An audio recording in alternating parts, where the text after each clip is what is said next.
সালামু আলাইকুম। আশা করি সকলেই ভালো আছেন।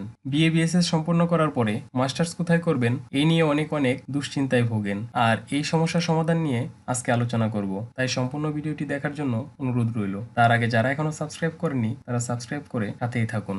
বর্তমানে উন্মুক্ত বিশ্ববিদ্যালয়ের মাস্টার্স প্রোগ্রামগুলো শুধুমাত্র মেইন ক্যাম্পাস আঞ্চলিক কেন্দ্রের মধ্যে সীমাবদ্ধ রয়েছে। কিছু কিছু প্রোগ্রাম আছে যেগুলো নির্ধারিত কিছু স্টাডি সেন্টারের মধ্যে সীমাবদ্ধ রয়েছে। প্রতি বছরের ন্যায় এই বছরও একটি ভালো সংখ্যক শিক্ষার্থী বিএ বিএসএস সম্পন্ন করেছে। এই বছর ২৭,০০৮ জন শিক্ষার্থী উত্তীর্ণ হয়েছেন। তাদের মধ্যে অনেকেই প্ল্যান অনুযায়ী ভর্তি হয়েছেন বা হবেন এরকম সিদ্ধান্ত নিয়েছেন। অনেকে হয়তোবা নিতে পারেননি এখনো। তাদের জন্য বলছি, যদি উন্মুক্ত বিশ্ববিদ্যালয় থেকে এমএ এমএসএস প্রোগ্রামে ভর্তি হন, সেই ক্ষেত্রে আপনার কাঙ্ক্ষিত সাবজেক্টে উপরে আপনি অনলাইনে আবেদন করবেন এবং আঞ্চলিক কেন্দ্রসমূহ এখানে দেওয়া হয়েছে।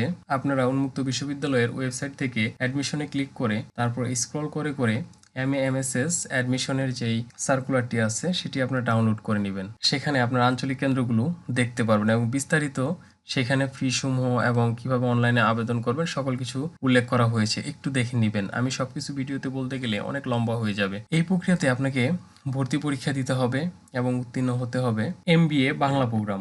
বাংলা ভাষায় যে এমবিএ প্রোগ্রামটি উন্মুক্ত বিশ্ববিদ্যালয়ে রয়েছে সেখানে আপনি চাইলে ভর্তি হতে পারেন। ব্যবস্থাপনা, মানব সম্পদ ব্যবস্থাপনার উপরে মাস্টার্স প্রোগ্রামটি। সেখানে আপনার একটি মৌখিক পরীক্ষা হবে এবং তারিখ ওইখানে দেওয়া থাকবে। সেই তারিখ অনুযায়ী আপনাকে উপস্থিত থাকতে হবে। কিছু স্টাডি সেন্টার এখানে রয়েছে। এখানে কিছু স্টাডি সেন্টার বেশি রয়েছে। আপনার নিকটস্থ কোনো প্রোগ্রাম স্টাডি সেন্টার যদি থাকে এবং এই প্রোগ্রামটি যদি আপনি করতে চান তাহলে এখানে আপনি অ্যাপ্লাই করতে পারেন। এখানে খরচ মোটামুটি ৫৫,০০০-এর মতো কম বেশি হতে পারে ২ বছর মেয়াদি যে প্রোগ্রামটা আছে। আমি আমার ধারণা অনুযায়ী আমি আপনাদেরকে বলতেছি। আমি যতদূর তথ্য নিতে পেরেছি সেই তথ্যটাই আপনাদের কাছে শেয়ার করছি। কম বেশি হলে সুন্দর দৃষ্টিতে দেখবেন। তারপরে হচ্ছে তাদের আরেকটা প্রোগ্রাম হচ্ছে প্রফেশনাল এমবিএ প্রোগ্রাম। এইখানে আপনাকে শুধুমাত্র গাজীপুর ক্যাম্পাস এবং ঢাকা ক্যাম্পাস আঞ্চলিক কেন্দ্র যেটা রয়েছে এই ২ ক্যাম্পাসের মধ্যেই করতে পারবেন এবং এই প্রোগ্রামটাতে মোটামুটি আপনার লাখ প্লাস খরচ হবে ২ বছর মেয়াদি যদি আপনি প্রোগ্রামটা সম্পন্ন করতে চান। এবং এটা হচ্ছে ইংলিশ ভার্সনে হবে এবং এখানে মোটামুটি ভালো সাবজেক্ট রয়েছে। Marketing, human resource management, finance and banking, accounting and information system, ৪টা সাবজেক্ট রয়েছে। এখন হচ্ছে যারা উন্মুক্ত বিশ্ববিদ্যালয়ে ভর্তি হতে চাচ্ছেন না বা আপনার অবস্থান থেকে অনেকটা দূরে হয়ে যাচ্ছে, আপনার অফিস এবং বাসস্থান কোনোটার সাথেই স্টাডি সেন্টারের মিল হচ্ছে না অথবা তারা কিভাবে ভর্তি হবেন, তাদের জন্য রয়েছে প্রাইভেট বিশ্ববিদ্যালয়। অনেক প্রাইভেট বিশ্ববিদ্যালয় অনেক কম খরচে ২ বছর মেয়াদি ভর্তি অফার করে থাকে। সেগুলোতে ভালো স্কলারশিপ আছে এবং বিভিন্ন সময় বিভিন্ন রকম ওয়েভার থাকে এবং পয়েন্টের উপরে একটা ওয়েভার পাবেন, অর্থাৎ আপনি একটা ছাড় পাবেন। সেই ক্ষেত্রে সেগুলোতে আপনি দেখতে পারেন। তার মধ্যে একটি হচ্ছে এশিয়ান ইউনিভার্সিটি অফ বাংলাদেশ। বর্তমান যে ভিডিও করতেছি এই সময় তাদের যেই টোটাল যেই কস্ট চার্ট রয়েছে সেটি আপনাদের সামনে তুলে ধরেছি। এখান থেকে আপনারা তাদের এক এক সময় এক এক রকম স্কলারশিপ থাকে ভর্তির সময়, এটা আপনারা জানতে পারবেন কখন কোন রকম স্কলারশিপ আছে।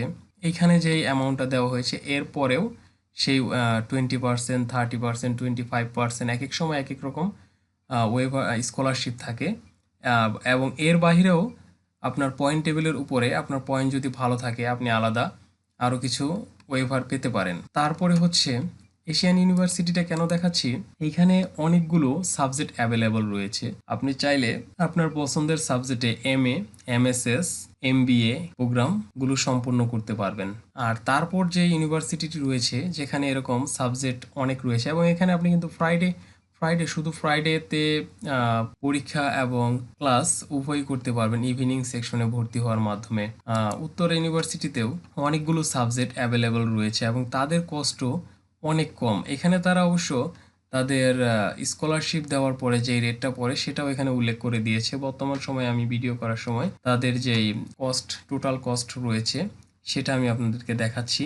যদি কেউ এমবিএ বাংলা ২ বছর মেয়াদি করতে চান সেই ক্ষেত্রে তাদের রেগুলার ৮৩,০০০ এবং 50% ফ্ল্যাট রেটে এখানে হচ্ছে ৫৭,০০০ টাকা পড়তেছে, অনেক কম পড়তেছে। এখানে আমি আপনাদের আরেকটা বিষয় জানিয়ে রাখি, এখানে ৮৩,০০০ আর এখানে ৫৭,০০০, এখানে আবার 50% কিভাবে হলো, এটা হচ্ছে কোর্স ফিতে ডিসকাউন্ট রয়েছে, সেটা হচ্ছে আপনার কোর্স ফির উপরে পার ক্রেডিটে একটা তারা ডিসকাউন্ট অর্থাৎ স্কলারশিপ দিয়ে থাকে, কিন্তু সেমিস্টার ফির উপর কোনো ওয়েভার বা ডিসকাউন্ট এখানে থাকে না। তবে এক এক বিশ্ববিদ্যালয়ের এক এক রকম নিয়মকানুন থাকতে পারে। আমার জানা মতে যেটা রয়েছে আমি সেটা আপনাদের কাছে তুলে ধরার চেষ্টা করতেছি। এলএলএম কেউ যদি করতে চায় ৭২,৮০০ টাকা বর্তমান সময়ে খরচ হবে টোটাল। এরকম কেউ যদি এমএ ইসলামিক স্টাডি করতে চায় তাহলে তার ৭৯,৮০২ টাকা খরচ হবে।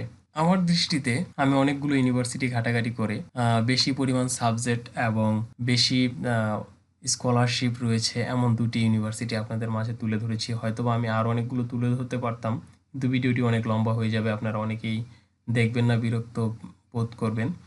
সেক্ষেত্রে আপনারা অনেকেই একটু ঘাটাঘাটি করে নিতে পারেন কোথায় আপনাদের ভর্তি হলে ভালো হয় এবং আপনার নিকটস্থ ইউনিভার্সিটি যেটি রয়েছে সেটিতে ইভিনিং সেকশন আছে কিনা এবং সেখানে আপনার কাঙ্ক্ষিত সাবজেক্ট আছে কিনা আপনি অ্যাডমিশন সেকশনে যেয়ে যোগাযোগ করে এই বিষয়গুলো জেনে নেবেন। ধন্যবাদ। ভিডিওটি যদি আপনাদের কিছুটা হলেও উপকারে আসে তাহলে আমার এই ভিডিও করা সার্থক হবে এবং আপনার একটি শেয়ারের মাধ্যমে আপনার কোনো বন্ধুবান্ধব তার মাস্টার্স প্রোগ্রাম সম্পর্কে জানতে পারবে।